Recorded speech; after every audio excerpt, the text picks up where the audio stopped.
हरे कृष्णा।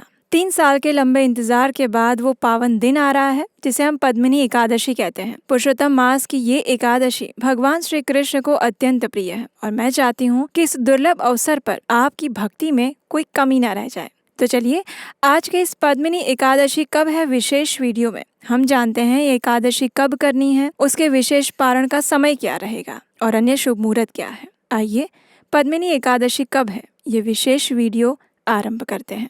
इस बार अधिक मास में ज्येष्ठ मास की पद्मिनी एकादशी आ रही है 27 मई 2026 बुधवार के दिन।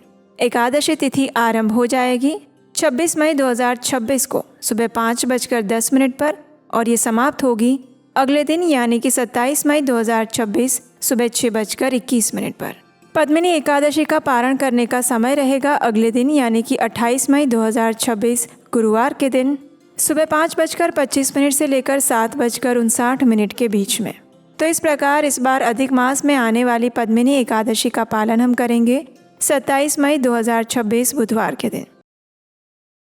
अब देखिए, कभी कभी हम व्रत तो करना चाहते हैं लेकिन मन में बहुत सारी शंकाएं भी होती हैं। नियम क्या है, कहीं कोई गलती तो नहीं हो जाएगी, पारण का टाइम क्या है। तो हम चाहते हैं कि इस बार आप ये व्रत अकेले नहीं अपितु हमारे साथ एक परिवार की तरह करें और इसीलिए हमने अपना विशेष गाइडेंस ग्रुप यानी कि एकादशी स्पेशल पर्सनल ग्रुप फिर से ओपन किया है, जिसके अंदर हम आपको पूरे साल की सभी एकादशियों का रिमाइंडर देते हैं, पारण टाइम बताते हैं और डेट्स बताते हैं और वो भी आपके स्टेट के अकॉर्डिंग। और जैसे ही आप इस ग्रुप के साथ जुड़ते हैं तो आपको हमारी एकादशी मार्गदर्शिका ई बुक फ्री में मिलेगी, जो कि आपको एक गाइड की तरह हमेशा हेल्प कर सकती है। और अगर आपके कोई प्रश्न है तो आप सीधा हमसे भी पूछ सकते हैं इस ग्रुप के अंदर, ताकि आपको ऐसा ना लगे कि इस एकादशी की साधना में आप अकेले हैं। वैसे इसकी कीमत ज्यादा है लेकिन इस बार एकादशी के ऊपर स्पेशल ऑफर में ये आपको सिर्फ 199 रुपए में मिल रहा है। आप हमारे स्पेशल ग्रुप का हिस्सा बन सकते हैं और ई बुक भी प्राप्त कर सकते हैं। इसका लिंक नीचे पिन कमेंट में और डिस्क्रिप्शन बॉक्स में मिल जाएगा। तो आइए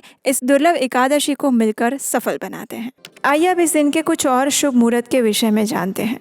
पद्मिनी एकादशी के दिन प्रातः ब्रह्म मुहूर्त का समय रहेगा सुबह 4:03 से लेकर 4:44 के बीच में और सूर्योदय होगा सुबह 5:25 पर।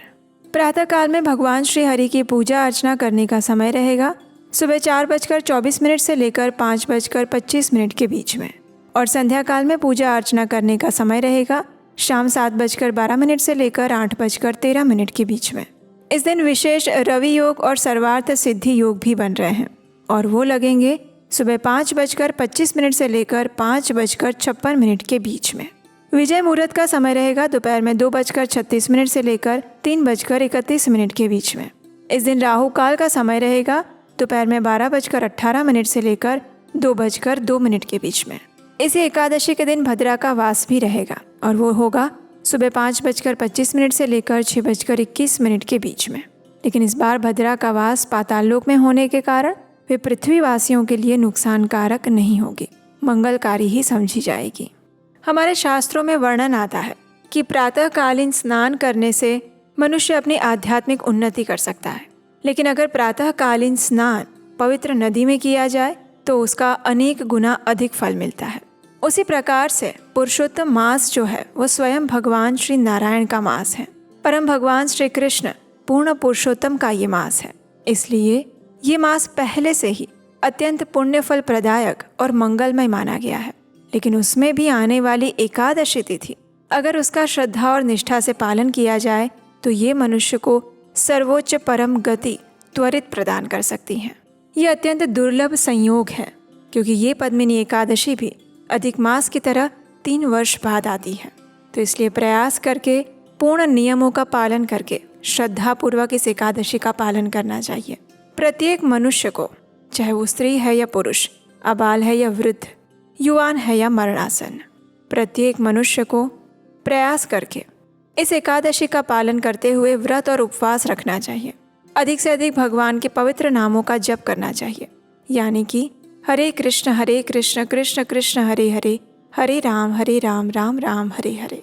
इस महामंत्र की अधिक से अधिक माला पर जप करना चाहिए। कई बार लोग कहते हैं कि हम तो भगवान का नाम जप सदैव करते रहते हैं, मन में स्मरण करते हैं, लेकिन हमारे आचार्यों द्वारा बताई गई रीत ऐसी नहीं है। हमारी गुरु परंपरा हमें सिखाती है कि भगवान के नाम जप का उच्चारण माला के ऊपर एक स्थान पर बैठकर पूर्ण एकाग्रता के साथ करना चाहिए। हमारा मन वास्तव में इतना चंचल है कि वो एक स्थान पर टिक ही नहीं सकता, और उसे टिका कर रखने के लिए भी हमें अपनी सभी इंद्रियों को इस हरिनाम जप के अंदर सम्मिलित करना चाहिए। और वो कैसे कर सकते हैं? तो जब हम माला के ऊपर जप करते हैं तो हमारे श्रवण इंद्रिय यानी कि कान उस मंत्र जाप को सुनते हैं। जीवा द्वारा हम उस मंत्र का उच्चारण करते हैं, तो इस प्रकार से हमारी जीवा और कान दोनों ही इस कार्य में व्यस्त हो जाते हैं। और उसके बाद तीसरा है स्पर्श, यानी कि हम जो भी मंत्र जाप कर रहे हैं वो माला के ऊपर करने का विशेष फायदा यही होता है कि ऐसा करने से हमारी स्पर्श इंद्रियां जो है वो भी भगवान की सेवा में लगती हैं। तो इस प्रकार से शरीर के सभी अंग जब एक ही कार्य के अंदर व्यस्त हो जाते हैं तो उसमें एकाग्रता आती है। और आध्यात्मिक रूप से देखा जाए तो एकादश इंद्रियों को वश में रखना यानी एकादशी का व्रत करना। तो इसलिए भी ये पद्मिनी एकादशी हम सब के लिए अत्यंत महत्वपूर्ण दिन होने वाला है। तो आप सब भी तैयार हो जाइए इस एकादशी व्रत का पालन करने के लिए, और साल में 3 वर्ष बाद आने वाली इस पद्मिनी एकादशी का पूर्ण श्रद्धा और नियम पूर्वक पालन करें। अगर इस एकादशी से जुड़ा आपका कोई प्रश्न है तो आप हमें नीचे कमेंट बॉक्स में लिखकर बता सकते हैं। तो आज के इस वीडियो को यहीं पर विराम देंगे, और इस पद्मिनी एकादशी की पौराणिक कथा सुनने के लिए, व्रत विधि जानने के लिए आपके अपने चैनल उपदेशाष्टकम को सब्सक्राइब करके रखिए, नोटिफिकेशन ऑन रखिए।